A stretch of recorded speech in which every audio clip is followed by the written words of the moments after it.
Olha só, estamos aí então na 21ª aula de Apocalipse. Você pode aí dar um glória a Deus no chat comigo, na sua casa também em voz alta, né, glorificando a Deus. Porque, gente, é uma longa caminhada, viu? Parece que nós começamos ontem, mas já estamos aí na 21ª aula de Apocalipse. E o tema de hoje está entre o versículo 7 ao versículo 12 do capítulo 12 de Apocalipse, e o tema é esse daí mesmo, a fúria do diabo. Pastor, você vai falar do diabo hoje? É dele mesmo que nós vamos falar, né? Então, prepara o coração aí, ok? Deixa aí, né, o desfibrilador do lado aí para dar uma ressuscitada em caso de pânico, porque nós vamos falar deste ser aí que é o nosso inimigo, o inimigo das nossas almas. Amém, queridos? Bem, vamos iniciar então as leituras, né? Porque eu tenho algumas coisas para falar. Não sei se hoje vai ser um tempo mais esticado, mas, enfim, vou falar tudo aquilo que Deus colocou no meu coração e eu tenho certeza que vai ser bom. Olha só, vou ler o verso 7 e o verso 8 do capítulo 12. Houve então uma guerra no céu. Miguel e seus anjos lutaram contra o dragão. E o dragão e os seus anjos revidaram, mas estes prevaleceram e assim perderam o seu lugar no céu. Na verdade, estes não prevaleceram e assim perderam o seu lugar no céu. Na última aula, foi ensinado que nem todos os acontecimentos revelados a João em Apocalipse seguem uma ordem cronológica. Entender isto ajuda na compreensão e conexão do livro com os outros textos das Escrituras.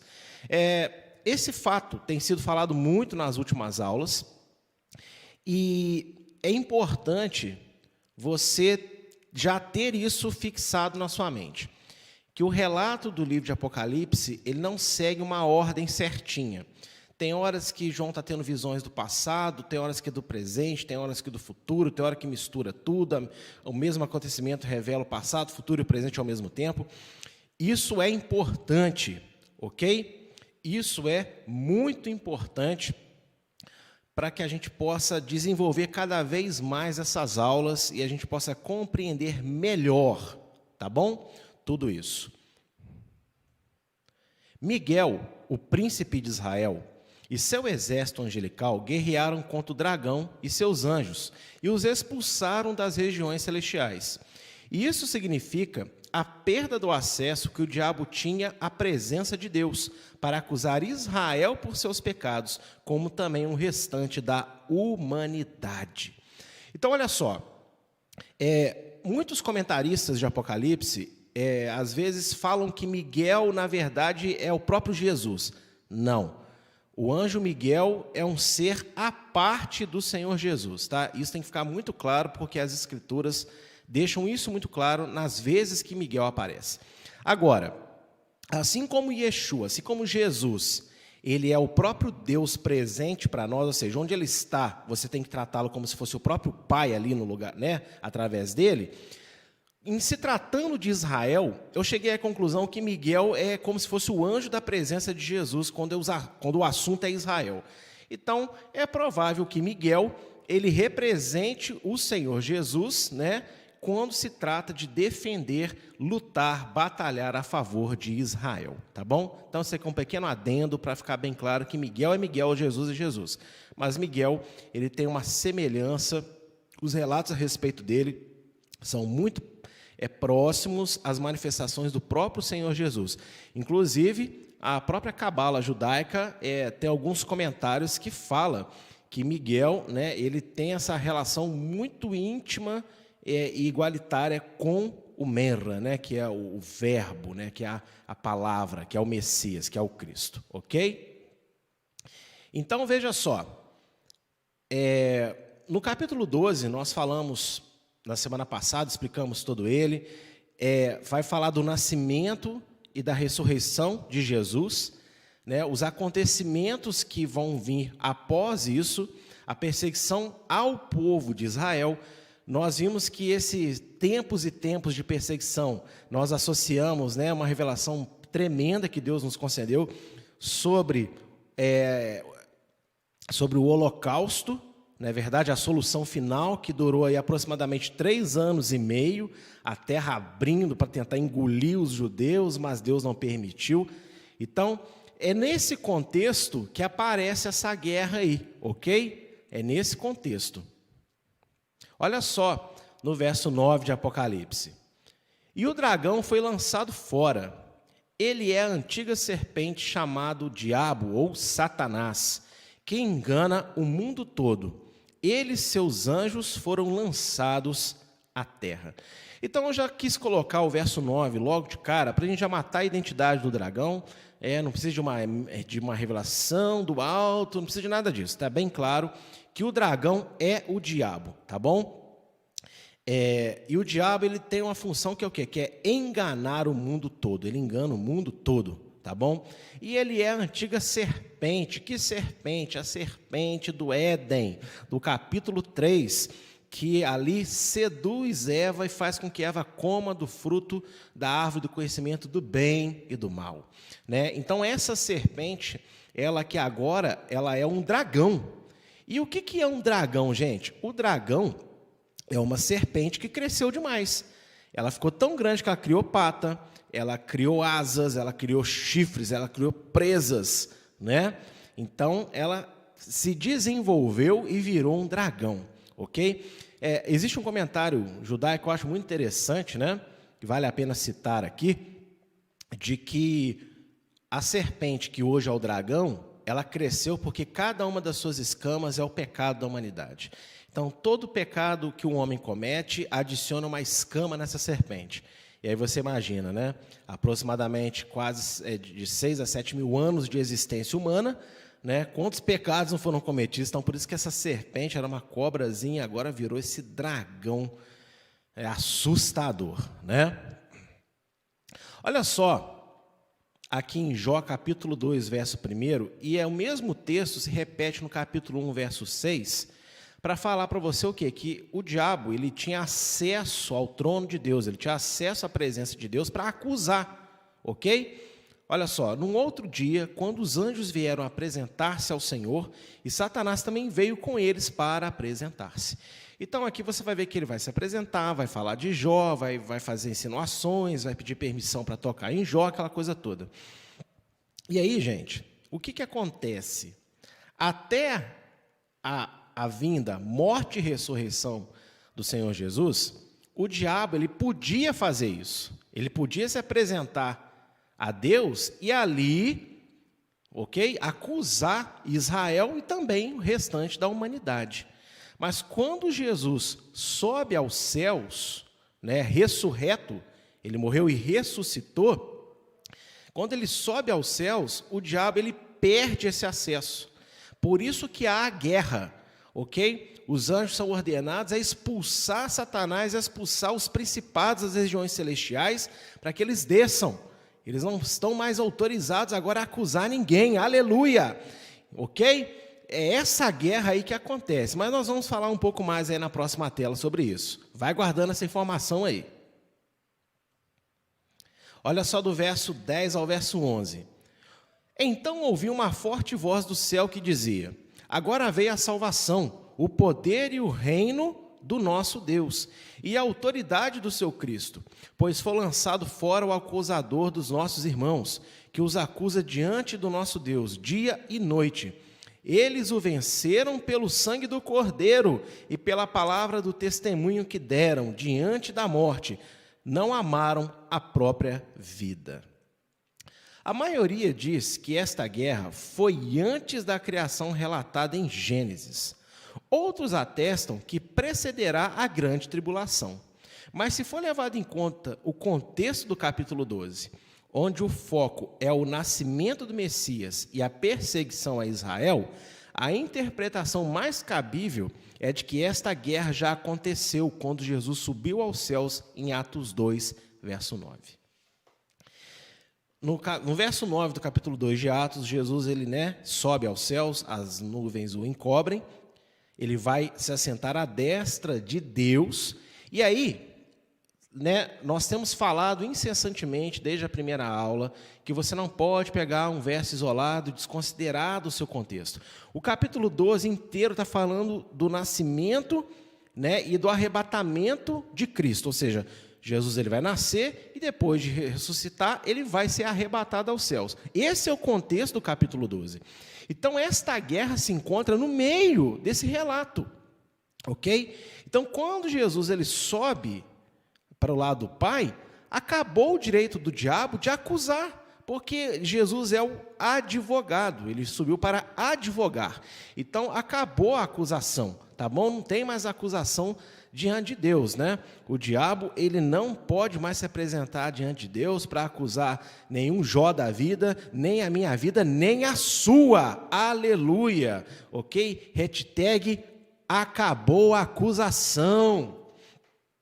E aí você vai entender aqui, ó, Lucas 10, de 18 a 20, olha só a associação com o texto acima, que magnífico.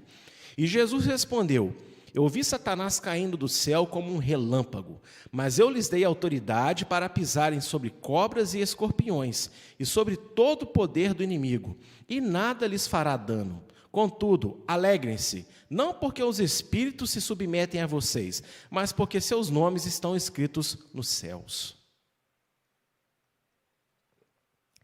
Se você não conseguiu associar os dois textos aí sozinho, eu vou te ajudar, ok? Eu vou aqui pontuar a semelhança entre eles, porque Jesus está conversando com os discípulos quando os 70 saíram para fazer a obra e voltaram felizinhos. Então Jesus ele tem uma visão futura e ele anuncia, ele profetiza ali para os seus discípulos.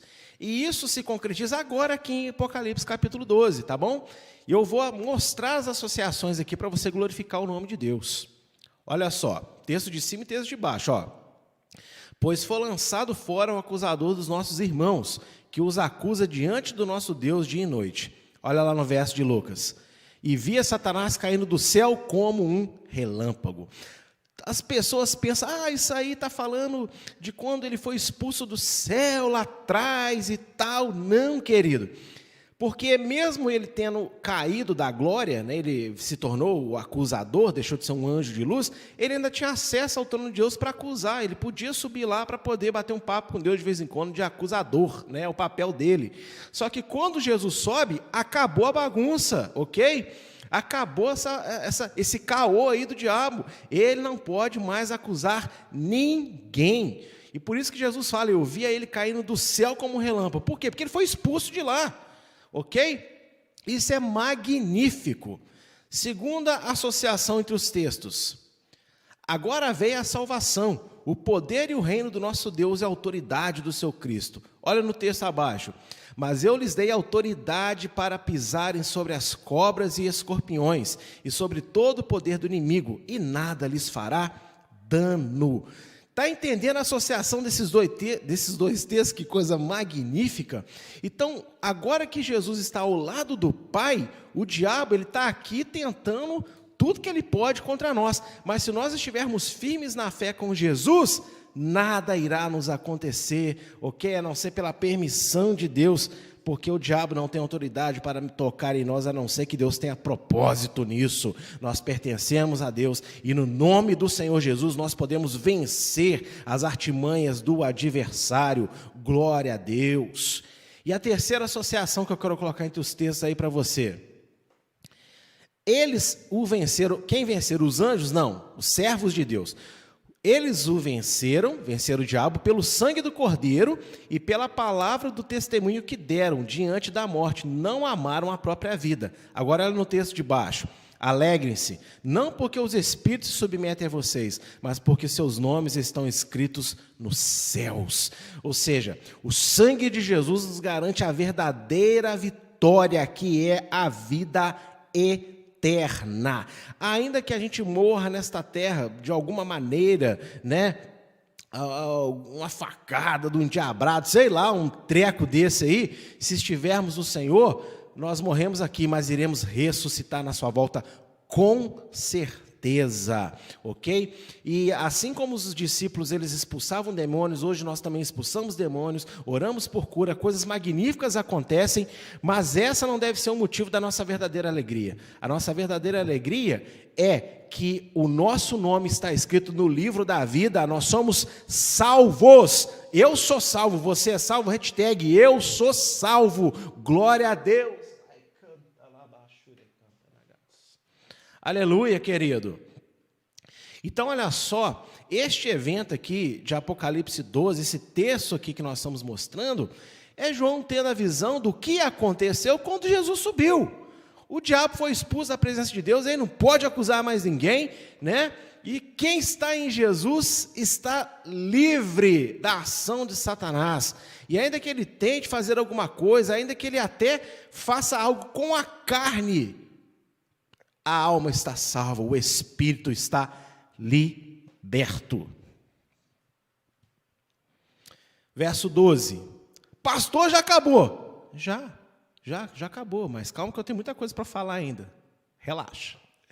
Portanto, celebrem, ó céus, e os que nele habitam, mas ai da terra e do mar, pois o diabo desceu até vocês, e ele está cheio de fúria, pois sabe que lhe resta pouco tempo. Desde que Jesus subiu aos céus e se assentou à destra de Deus, o diabo foi expulso e proibido de acusar os homens. Então, isso aqui que eu falei com vocês. Jesus subiu, em Atos 2:9, o diabo foi mandado embora de lá, acabou o acesso, e desceu como um raio, e ele está furioso aqui agora, ok? E aí, para você entender, né? Muita gente pensa assim, porque ele desceu, pouco tempo ele resta, só ele resta agora 3 anos e meio, que é a segunda parte da grande tribulação. Ó, querido, não é só 3 anos e meio, não. Desde que o diabo desceu, né? Desde que ele veio aí, quando Jesus subiu ressurreto, ele já sabe que acabou para ele, então ele está aprontando tudo que ele pode na humanidade. E aí basta você estudar um pouquinho de história do primeiro século até hoje, as atrocidades que a humanidade já cometeu, inclusive no nome de Jesus. Quem que você acha que foi o orquestrante, né, de toda essa malícia que aconteceu na humanidade? O diabo. E olha só, para te provar que ele não pode mais acusar a gente, aí você vai entender Romanos 8, verso 1 e verso 2. Olha que texto magnífico.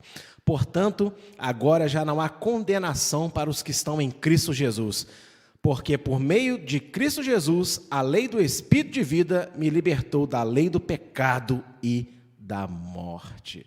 Então não há acusação mais, querido. Não há condenação. O acusador, o condenador que ficava lá em cima, lá, não pode mais ficar lá acusando. Aleluia! E também Romanos capítulo 8, de 33 a 34, olha o que fala. Quem fará alguma acusação contra os escolhidos de Deus? É Deus quem os justifica. Quem os condenará? Foi Cristo Jesus que morreu. E mais, que ressuscitou e está à direita de Deus e também intercede por nós. Gente, você acha que Paulo falaria uma coisa dessa se o diabo estivesse lá acusando, se ele estivesse lá, né, tentando alguma coisa? Ele não pode mais. O que ele pode, ele está fazendo, é aqui na terra, tentando nos perverter a fé o tempo todo, porque lá com Deus acabou a acusação. Por quê? Porque o advogado subiu, aleluia. Terceira hashtag de hoje, eu estou cheio de hashtags. Hashtag o advogado subiu, aleluia. Ô glória.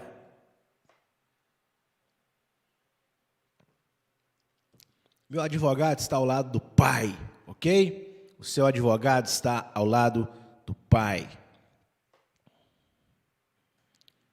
Enquanto os anjos santos nos céus celebram a vitória sobre Satanás e seu exército, não tendo mais que aturar a sua presença nas regiões celestiais, o Senhor Deus alerta a humanidade que o diabo, furioso por sua queda, está na terra, sabendo do pouco tempo que lhe resta, tentando a humanidade ao criar laços de afastamento e corrupção de fé. Entenda o verso 12 de Apocalipse 12, gente. Quando Jesus subiu e houve a guerra e eles foram expulsos de lá, os anjos celebraram, maravilha, não vamos ter que aturar esse cidadão aqui mais, não é que ficava subindo aqui para acusar o ser humano e tal.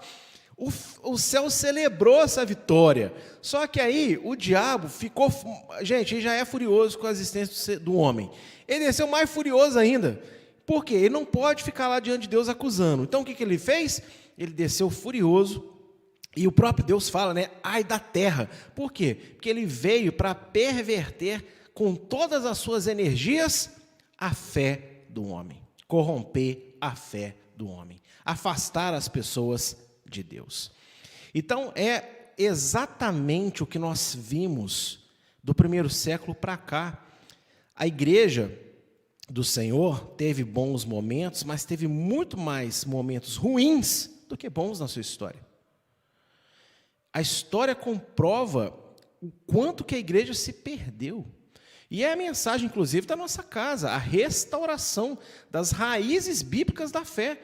Porque quantos conceitos estão pervertidos dentro da igreja de forma geral. Não é todo mundo que é ruim, não é todo mundo que está pervertido, mas há um número muito elevado de falso entendimento. A lei acabou, Israel já era, e por aí vai.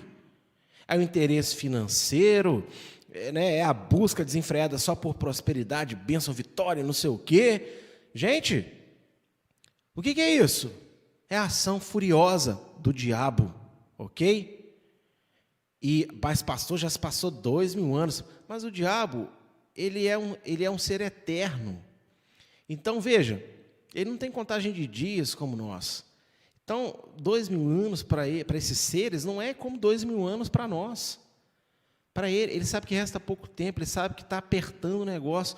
E, ele quer levar o máximo de gente com ele. Ok? Então, o diabo, desde a subida de Jesus, ele está na terra e ele está aqui furiosíssimo. E aí, baseado nessa pequena explicação dos textos de Apocalipse, eu quero mostrar como que o diabo atua e também quero mostrar para você como vencê-lo. Amém? Eu quero mostrar como ele está atuando, como a fúria dele está atuando e como nós podemos vencê-lo. Não dá para falar aqui, né, de todas as formas como ele atua, porque eu não sei, né? Ele é um ser espiritual, então tem coisas que nós não temos entendimento. Mas eu escolhi aqui alguns textos, poucos textos, para poder edificar um pouco mais a nossa fé e nos preparar para esse combate. E antes de falar qualquer coisa, eu quero dizer aqui para você o seguinte: talvez uma das estratégias mais sábias do adversário é desacreditar a sua atuação, desacreditar a sua existência, desacreditar o seu poder. Tem muita gente que não dá crédito mais para o diabo, que acha que não, né? Não, querido, ele está atuando com fúria na terra. Tá bom? As pessoas fazem as suas escolhas, mas ele está ali, mandando seta para que as pessoas escolham errado. Então, nós estamos em guerra. Entenda isso, ok? Você está em guerra, eu estou em guerra. E na guerra, se você relaxa, você morre. Tá bom? Entenda isso. Se você relaxar na guerra, você morre. E o nosso inimigo, ele é invisível, ele não é tangível para nós, porque ele é um espírito, então ele tem uma série de vantagens sobre nós. Então, se você estava dormindo aí na sua vida espiritual, se você estava dormindo aí no seu relacionamento com Deus, você estava dormindo aí na seriedade da palavra, e tudo que envolve, contato com o eterno, acorde. Acorde, porque a guerra está acontecendo, você está sendo engolido e não está sabendo, e não está percebendo. Está correndo o risco de perder muito mais do que bênção, do que relacionamento, do que noite de sono. Você está correndo o risco de perder a salvação que Jesus conquistou por você. Porque essa é a intenção do diabo. Ele veio para poder tragar a humanidade, porque lhe resta pouco tempo. Então, a quarta hashtag de hoje, acorda, ó igreja. Fala aí para o seu irmão profeticamente, fala para si mesmo, acorda, tá bom? Porque tá voando tiro para todo lado aí, tá tendo explosão de granada espiritual para os lados, e aí os outros estão dormindo tranquilamente. Não, é rojão de São João, não. É guerra, ok? Estamos em guerra. Então, acorda, igreja. E eu quero ler aqui 1 Pedro, capítulo 5, de 6 a 9, ok? Que diz o seguinte: portanto, humilhem-se debaixo da poderosa mão de Deus, para que Ele os exalte no tempo devido. Lancem sobre Ele toda a sua ansiedade, porque Ele tem cuidado de vocês. Sejam sóbrios e vigiem. O diabo, o inimigo de vocês, anda ao redor como leão, rugindo e procurando a quem possa devorar. Resistam-lhe, permanecendo firmes na fé, sabendo que os irmãos que vocês têm em todo o mundo estão passando pelos mesmos sofrimentos. A humilhação é uma das ferramentas mais eficazes contra o diabo, já que uma das coisas que ele mais investe é no ego das pessoas. Olha só como é que o texto começa. Humilhem-se. Humilhem-se o quê? Eu vou me humilhar para outra pessoa, eu vou me humilhar para uma injustiça? Não. Humilhem-se debaixo da poderosa mão de Deus. Você tem que se humilhar diante de Deus todos os dias da sua vida. Por quê?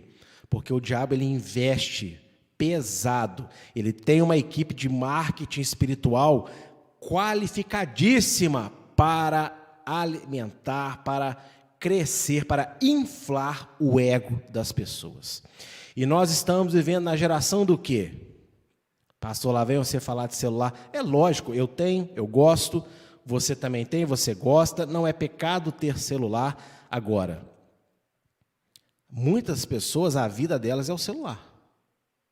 Elas não têm vida fora do celular. Ok?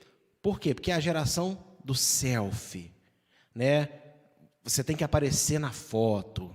Na verdade, a câmera de selfie hoje ela tem uma qualidade muito maior que a câmera traseira. Por quê? Porque você tem que estar sempre ali. Eu e eu.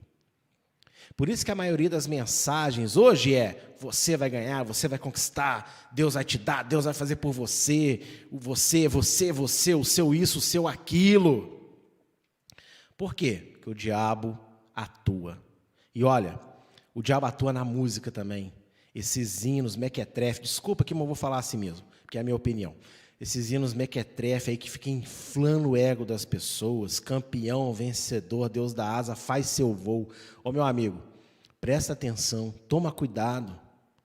A maioria, olha, esse tipo de pregação, esse tipo de hino, alegra o coração dos rebeldes, que a maioria das pessoas está todo rebeldino, não está fazendo nada do que aprendeu, mentiroso na frente das pessoas, por trás tem uma vida completamente bandida na presença de Deus, mas aí ouve uma mensagem, ouve uma música que fala das emoções, dos sentimentos, dos problemas pessoais, e a pessoa fala: ai, como que Deus me ama, mesmo eu não merecendo. E aí ela não muda. Ela não muda. E a Bíblia, né, é um livro de promessas, não é isso? 3.000 promessas, 8.000 promessas, mas eu te garanto que para cada promessa que a Bíblia tem de bênção, ela deve ter no mínimo 10 exortações. Então a Bíblia é um livro de exortação, muito mais do que um livro de promessa. Então o diabo está investindo no ego das pessoas, à torto e direito, está investindo no ego das igrejas, à torto e direito. E o texto de Pedro começa: olha, se humilhem na presença de Deus. Se humilhem, ok? Por que se humilhar? Porque se você deixar o seu ego ficar muito grande, você vai ser dominado então pela sua ansiedade, porque você precisa de ter o que você precisa. Você precisa de conquistar o que você quer. Você determinou o que você quer, você precisa e você tem que ter. E aí você vai entender, cuidado, seja humilde na presença de Deus, controla a tua ansiedade, porque o diabo, aí está a causa, porque o diabo, inimigo de você, está ao redor, bravo, como um leão, Ok? Bravo, como um leão. E nós vimos Apocalipse, ele está furioso aqui. A ansiedade da vida leva à precipitação, que leva a atitudes erradas, e que leva à falta de fé na palavra, e que leva ao afastamento de Deus. Gente, presta atenção nisso. Uma pessoa ansiosa, ela se precipita em tudo, no falar, no fazer, no pensar, no julgar e por aí vai. Uma pessoa ansiosa é precipitada. Uma pessoa precipitada faz errado. A pessoa que é precipitada e faz errado, ela age com falta de fé na palavra. E se ela age com falta de fé, se ela vive sem fé na palavra, ela está afastada de Deus. Não enquanto ela diga que ama a Deus, não enquanto ela diga que Deus cuida dela, faz isso, faz aquilo. Se a pessoa vive fora da palavra, com várias atitudes erradas, porque ela é precipitada e ansiosa, ela está afastada de Deus. E é tudo que o diabo quer. Então, como é que o diabo atua? O diabo atua no orgulho, no ego, levando pessoas à ansiedade, à precipitação, a erros, a falta de fé na palavra. Quantas pessoas justificam a si mesmas? Eu sei que é errado, mas Deus entende, mas Deus viu que eu precisava, mas Deus isso, mas Deus aquilo. Gente, não confunda a misericórdia com Deus com a permissão de Deus. Deus ser misericordioso e frear a punição, não quer dizer que ele está concordando, quer dizer que, olha, eu te amo tanto que eu entendi por que você fez isso, vai aí tranquilo, porque eu vou te segurar mais essa aí, porque não era bom, mas acabou que foi bom. É como diz o ditado terrível, né? O mal necessário, não é isso? Mal necessário, né? Que mal necessário? Hein? Deus é a luz, não há sombra nenhuma nele, não há nenhuma treva em Deus. Então o diabo ele age no ego, ele age na personalidade, no individualismo, ele age na ansiedade, e a ansiedade vai gerar essa série de problemas, ok? Olha só Mateus 5,5, Senhor Jesus dizendo, bem-aventurados os humildes, pois receberão a terra por herança. Ô gente,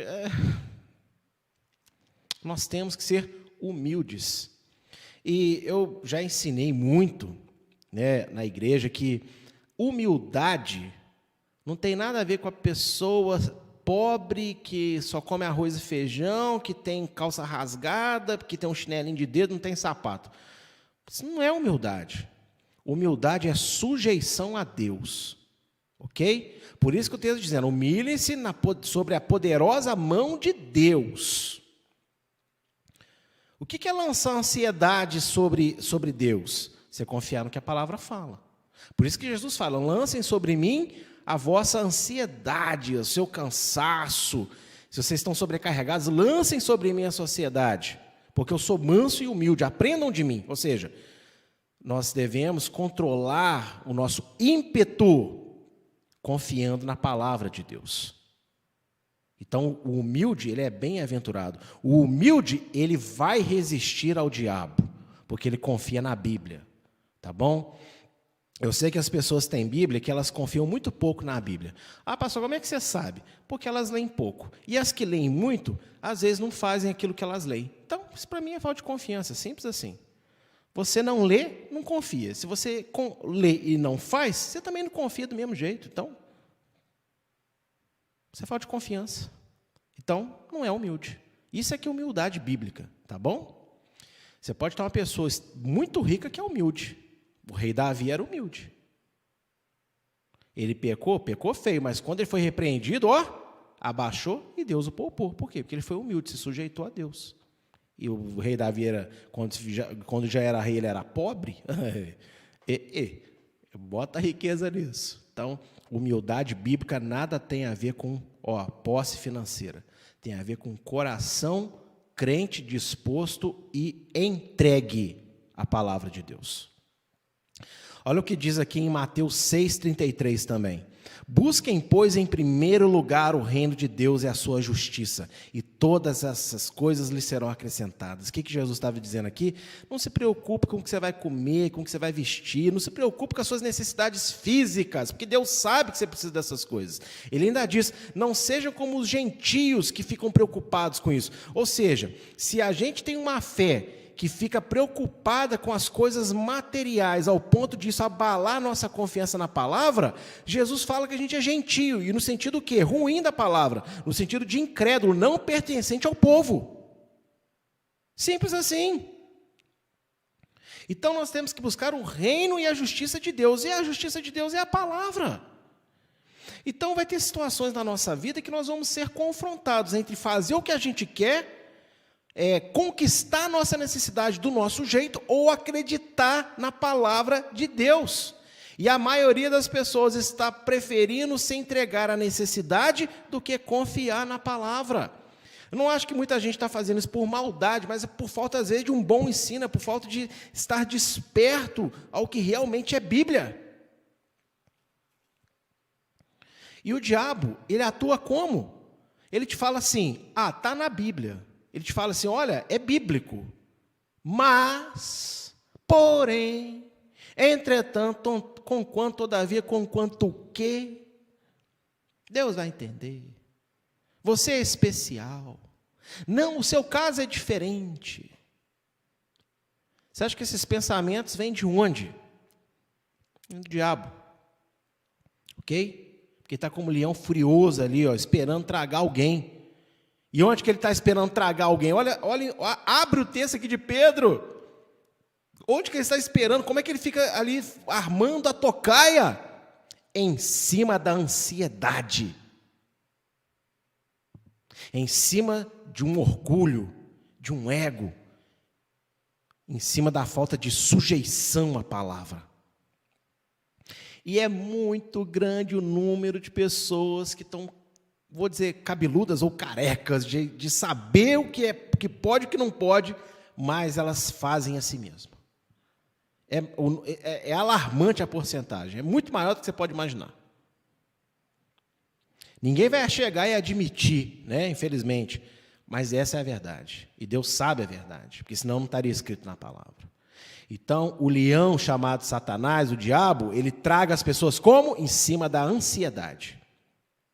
Em cima da sua atitude de não confiança na palavra. Eu sei que isso não pode, mas eu estou precisando, então eu vou fazer, Deus vai entender. Eu sei que eu deveria fazer isso, mas Deus sabe que eu estou cansado, que eu estou chateado, então eu não vou fazer. Aí o diabo, pegou aí, mordeu, matou.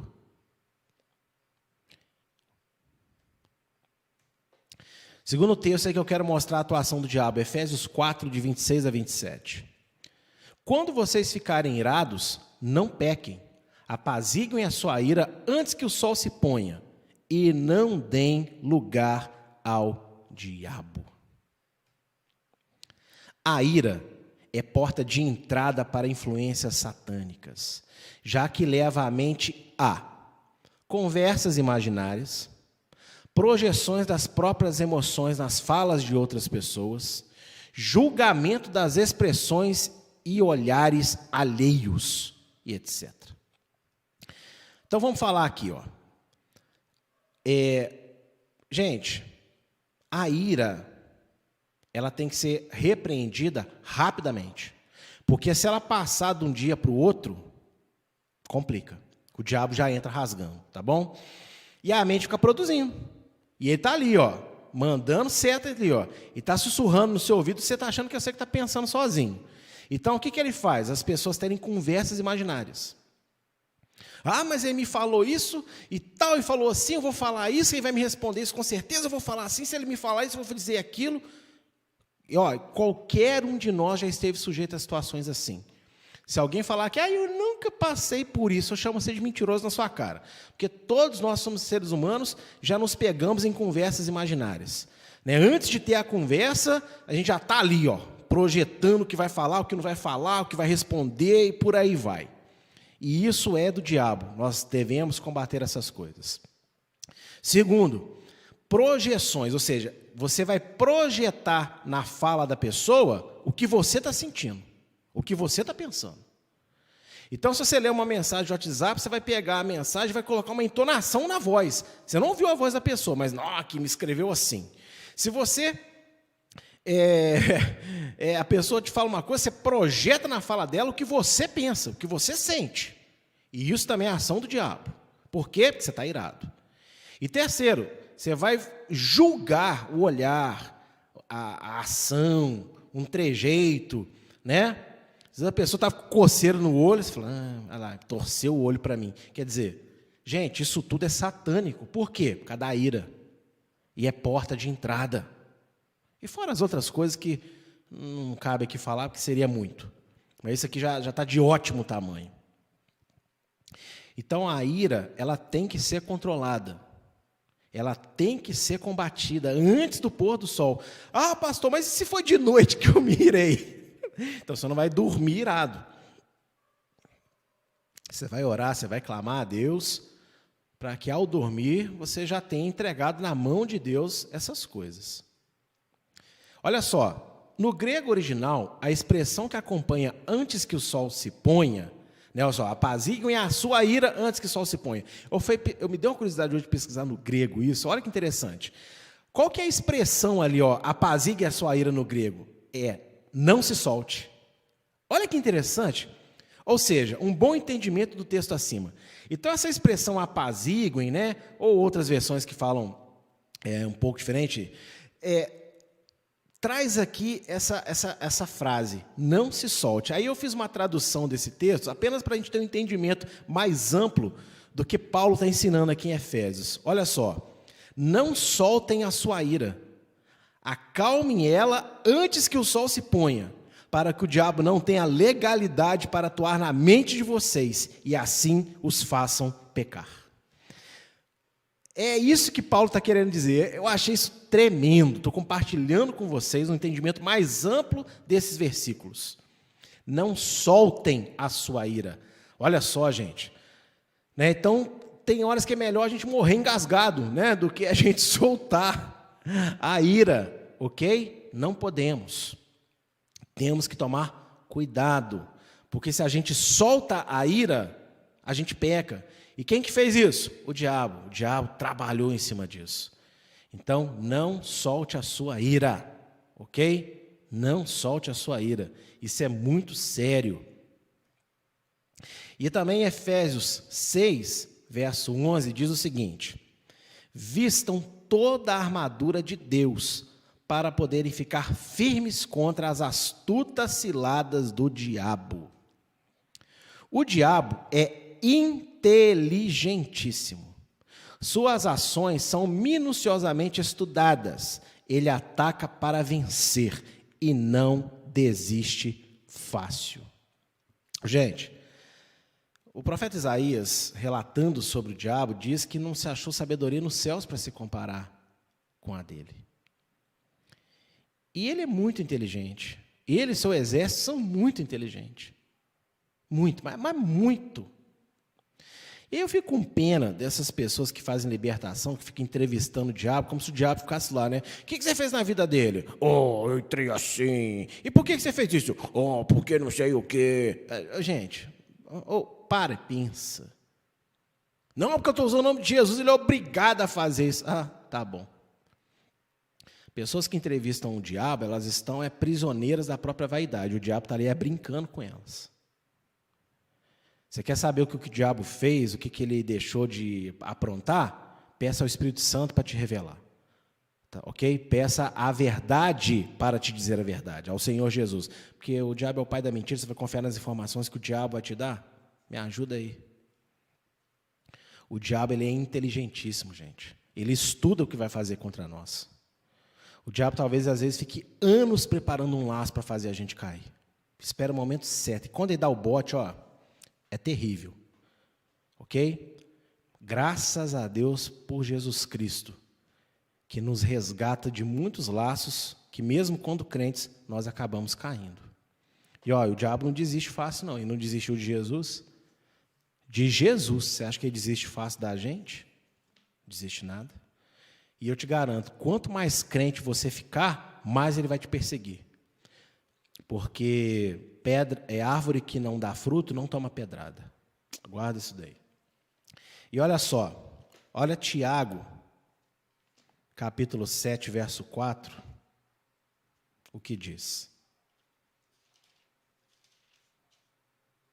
Tiago 4, verso 7, né? 7, 4. Tiago 4, verso 7. Sujeitai-vos, pois, a Deus, resistam ao diabo, e ele fugirá de vós. Está vendo? O que é sujeitar-se a Deus? Vestir a armadura. Eu não sei se tem no site ainda uma ministração que eu falo sobre a armadura de Deus. Eu acho que chama Estamos em Guerra, se eu não me engano. E eu falo sobre a armadura de Deus. A armadura de Deus não são peças que você coloca espiritualmente, não. Cada peça da armadura está ligada a uma atitude relacionada a Deus. Então, você tem que ter atitudes corretas com Deus, e assim, você está sujeito a Deus. E aí, você resiste ao diabo. Lembra, como é que Jesus resistiu ao diabo na sua tentação em Mateus capítulo 4? Obedecendo a palavra, obedecendo a Torá. Então, só tem um jeito da gente resistir ao diabo. É jejuando e orando? Jejum e oração também tem que ser feitos. Mas não adianta jejum e oração sem obediência à Bíblia. Ok? Como que você se sujeita a Deus e resiste ao diabo? Obedecendo à Bíblia. É por isso que eu falei que, lá em 1 Pedro, que ele ataca as pessoas nos seus egos, nas suas ansiedades. Porque momentos de dificuldade nos dão um engano de que nós podemos dar uma escapadinha da Bíblia devido à nossa dificuldade. Devido ao nosso problema. É isso que o diabo planta na gente. Mas se a gente faz isso, a gente está se entregando a ele, não resistindo a ele. Ok? 1 Timóteo, capítulo 3, verso 7, também vai dizer: é necessário também que tenham bom testemunho dos que estão de fora, para que não caiam em afronta e no laço do diabo. Ou seja, as pessoas que estão fora do convívio de igreja, elas têm que olhar para nós e ver um bom testemunho.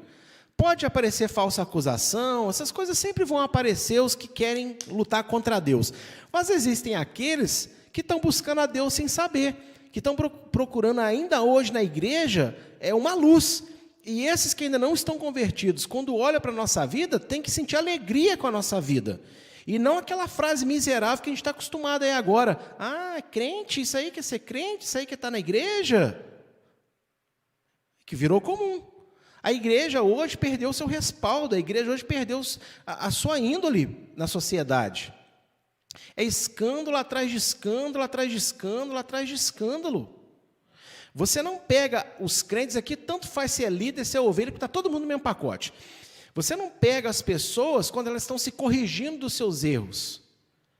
Você viu o que o irmão fez? Não, mas eu vi porque o irmão está se corrigindo, eu vi porque o irmão confessou, está tendo a atitude correta. Glória a Deus. Não, elas são pegas no meio do erro, sem arrependimento, sem confissão, sem nada. E isso é que se torna um mau exemplo. Porque ninguém aqui está isento de errar, ninguém aqui está isento de uma hora ou outra tropeçar. Mas o problema é como que você é pego no erro. E o que você faz quando é pego. Ok? A Bíblia nos dá esses exemplos. Então, veja, gente. Nós temos que ter bom testemunho da sociedade. E durante essa pandemia, pelo menos aqui em Juiz de Fora, na nossa cidade, como que muitas igrejas deram maus exemplos, estão dando até hoje. Não respeitaram nada, não fizeram culto escondido, não tinha nada de igreja perseguida, nada disso. Péssimos exemplos. Não estão tendo nenhum procedimento de segurança, estão nada. Estão aí, como se nada estivesse acontecendo, e por aí vai. Péssimo exemplo. E se a gente tem um péssimo exemplo de quem nos assiste de fora, nós somos então enredados no engano de Satanás. O que Paulo fala em 1 Timóteo 3, verso 7. E também em 2 Timóteo 2, 2 Timóteo 2, capítulo 2, verso 24, 26 a 26, olha só o que fala.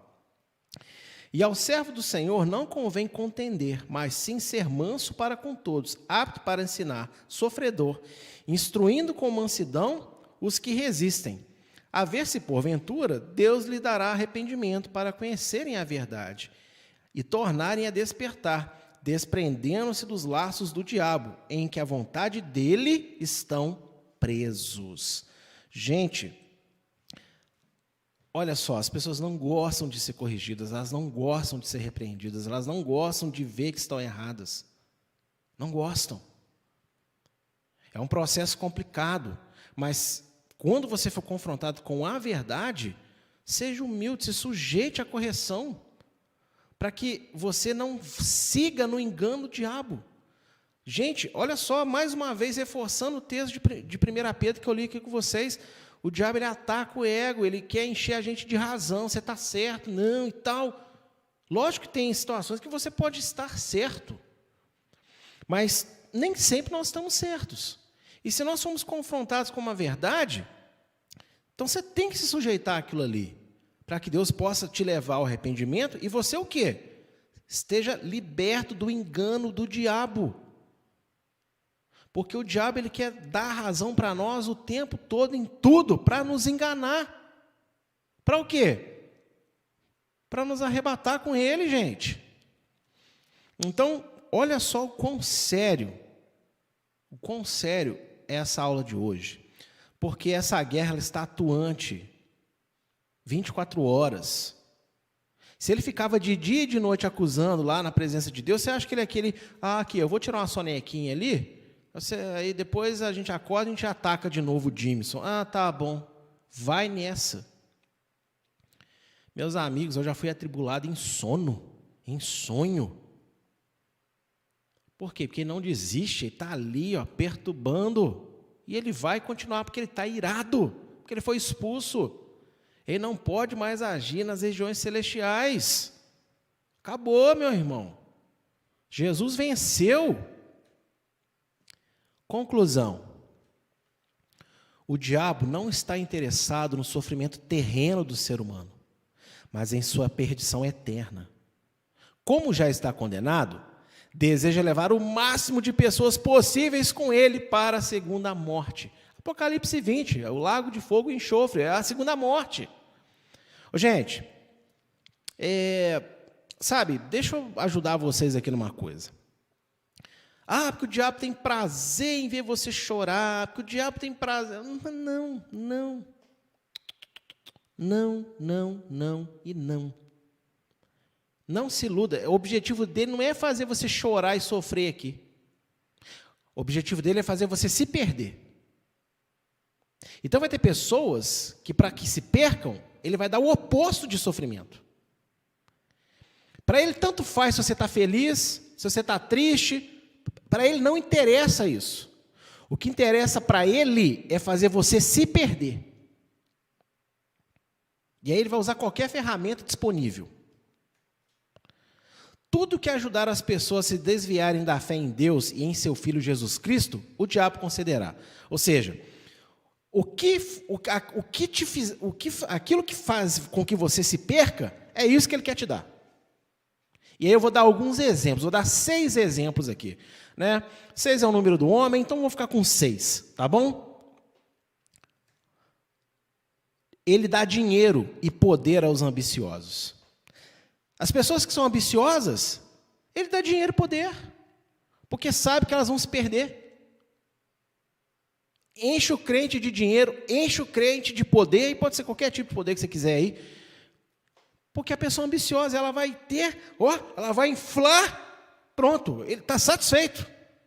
Ele dá, mas ele tira. Não, ele dá mais. Se você se perdeu muito, aí vai te dar mais ainda. Por quê? Porque o objetivo dele é te levar com ele para a segunda morte. Então, se dinheiro e poder te fazem com que você se perca, o diabo está lá, toma dinheiro, toma poder, toma dinheiro, toma poder. 2, pobreza e humilhação aos inconstantes. Se algumas pessoas se perdem com poder e dinheiro, porque são ambiciosos, os inconstantes na fé se perdem por causa da pobreza e por causa da humilhação. É humilhado, então já não vou na igreja. Eu estou passando aperto financeiro, Deus não me ama. E por aí vai, porque é inconstante, a fé é inconstante. Então, para esses que são inconstantes, eles já agem ao contrário. Bem, se ele tiver com dinheiro, se ele tiver ali, né, com uma vida equilibrada, a fé dele está tranquila. Mas a base da fé dele é justamente essas coisas. Então, eu vou tirar. Vou dar pobreza, vou dar humilhação para ele. Porque é o quê? Porque não é uma fé sólida, não é uma fé consistente. Então, eu vou dar pobreza e humilhação. Que aí a pessoa vai ficar naquele chove e não molha. Uma hora está na igreja, uma hora não está, uma hora está crendo, outra hora não está. Por quê? Porque está sofrendo. 3. Ele dá razão e intelectualidade aos soberbos. A pessoa soberba, arrogante, que gosta de ter sempre a razão, é a dona da verdade, não é assim? Ele dá razão, ele dá intelectualidade. Gente, essa aqui é uma coisa que eu fiquei pensando, já tem muito tempo que eu estou pensando isso. Como que pessoas que querem o tempo inteiro justificar a desobediência da Bíblia se cercam de livros, se cercam de filosofias, se cercam de leituras, são pessoas cultas. Estou dizendo que toda pessoa culta é incrédula não, tá? Mas estou dizendo que é incrível. Como é que pessoas que você olha assim, você admira, nossa, que pessoa inteligente, estudada, fala e faz um monte de borrachada espiritual. Achando que está abafando ainda, tem cheio de argumento para te falar que ela tem razão em fazer. Então o diabo, para os soberbos, ele dá razão e ele dá intelectualidade. Vai, lê esse livro aqui, lê esse livro aqui que você vai gostar, Ele te abre o entendimento, né? Sopra no teu ouvido de coisas tremendas. Por outro lado, ele dá dor, perda e sofrimento aos blasfemos. Sabe por quê?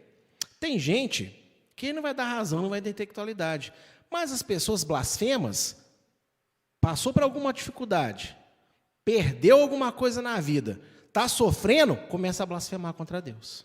Por que eu estou passando isso? Por que Deus permitiu isso? Se Deus me ama, por quê? Gente, isso é blasfêmia.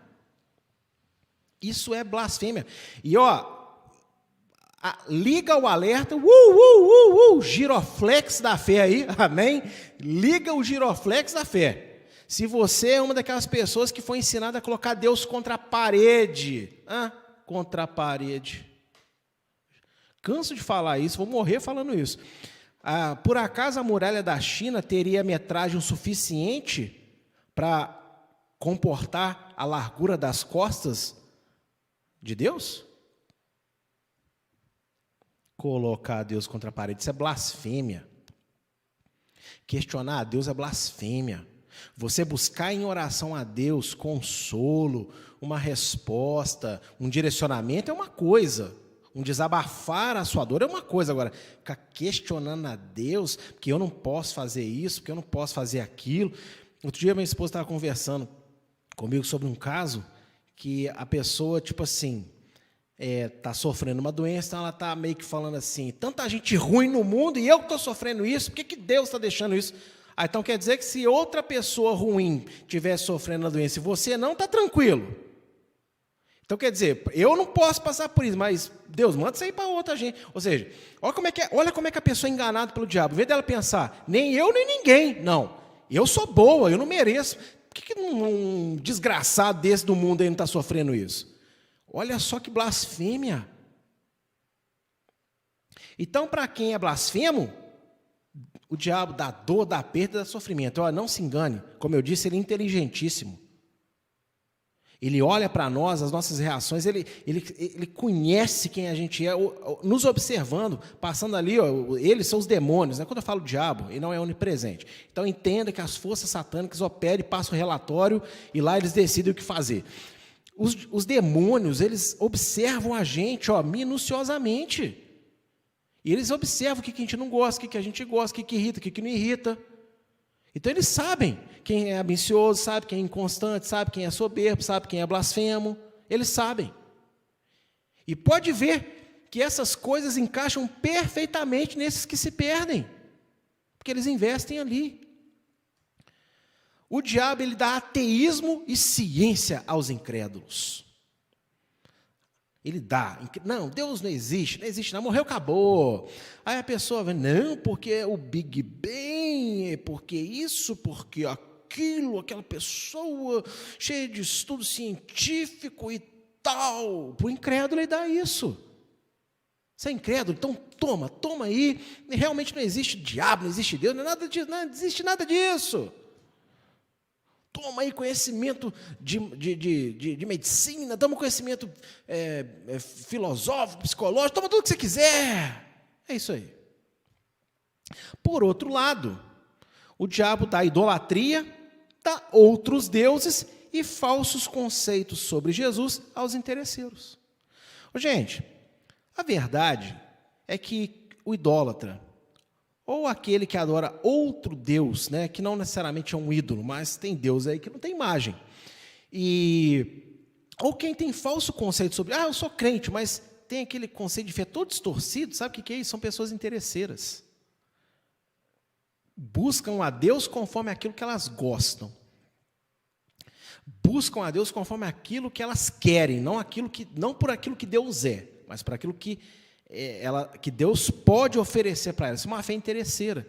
Então, para essas pessoas, elas não são incrédulas, mas elas são o quê? Interesseiros. Então, toma idolatria, que aí você quer casamento, você pode pegar lá o santinho, virar de cabeça para baixo, castigar ele um pouco porque ele não fez o que você queria, ou você tem um outro Deus mais zen aí, que tem palavras e frases de efeito que te agradam, ou até quer Jesus. Não, beleza, pode ser Jesus mesmo, mas toma aí Jesus, bem oposto do que a Bíblia fala que ele é. O diabo tem problema nenhum de você falar que serve Jesus, desde que o Jesus que você sirva não seja o que a Bíblia aponta. Sabia? Então, o diabo tem isso daí para dar. Por quê? Porque ele quer arrastar as pessoas com ele para o inferno.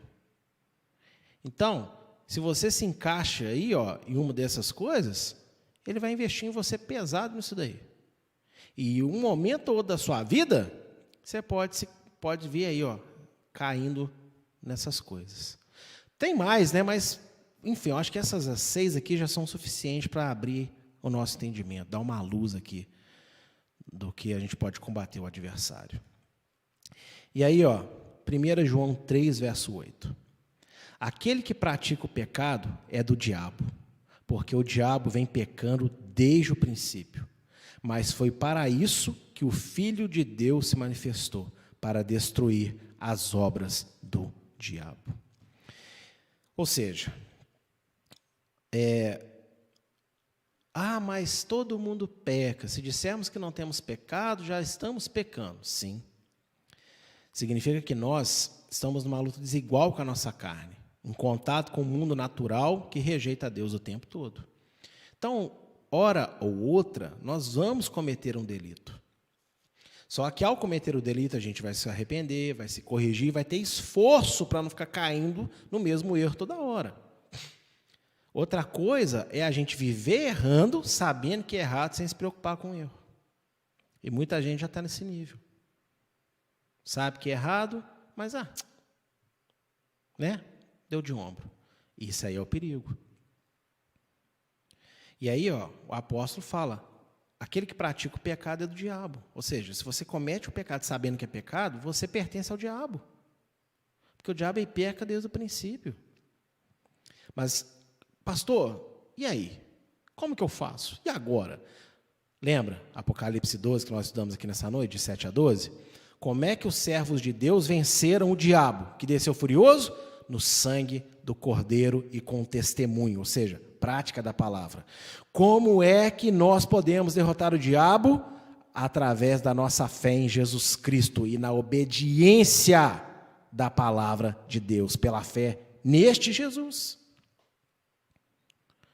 Então, eu falei que do diabo estamos em guerra, sim, mas o diabo já está derrotado, porque Jesus já o venceu. O que faz com que a gente perca para o diabo não é porque Jesus precisa fazer alguma coisa, é porque nós não queremos fazer a nossa parte. Exemplo bobo, né?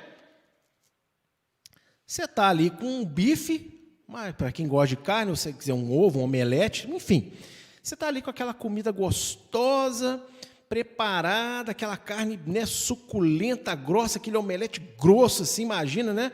Todo recheado aí com o que você gosta. E aí está com o garfo e a faca ali. Eu falo, come, preparei para você com carinho. Aí você, tem que partir.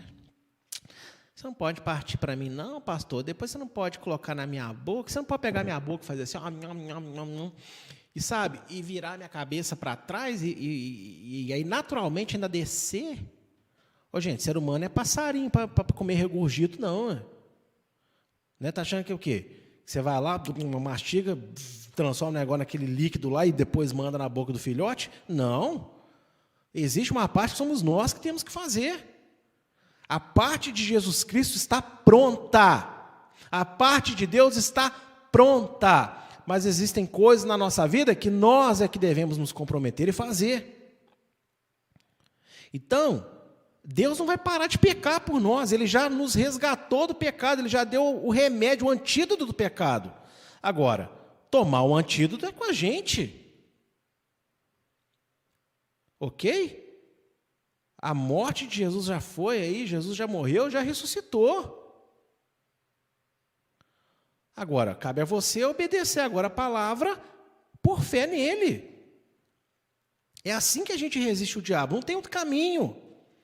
É como? Fé em Jesus. Fé em Jesus. E como que eu sei que eu tenho fé em Jesus? Se eu obedeço os seus mandamentos. Ponto.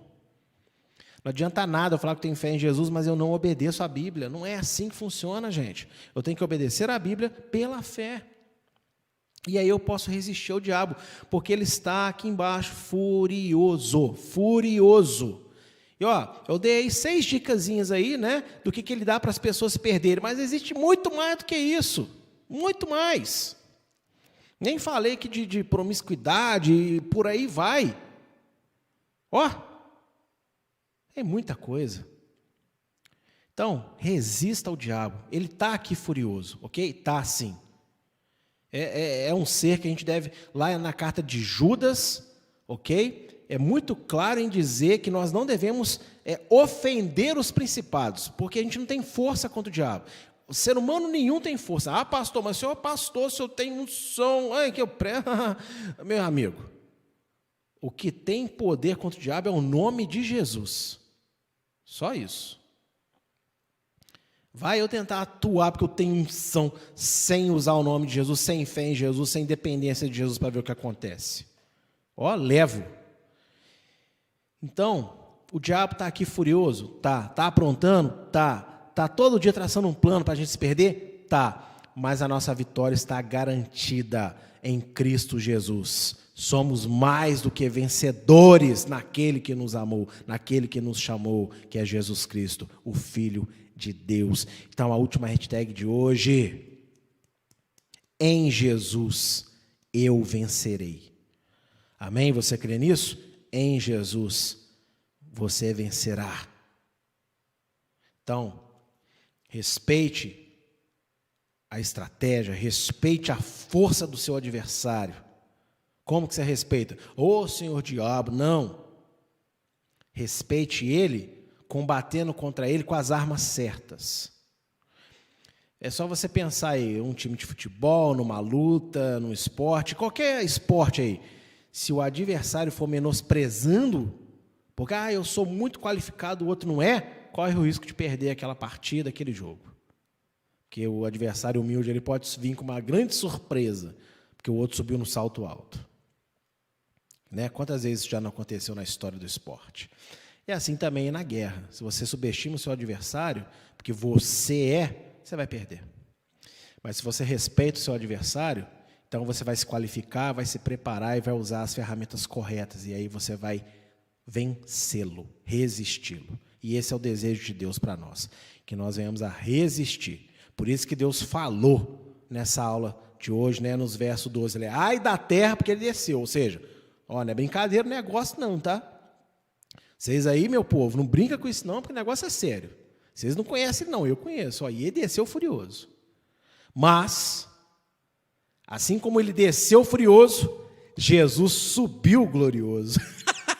Aleluia! E em Jesus nós podemos vencer. Amém, queridos? E esta foi a aula de hoje sobre Apocalipse. Amém?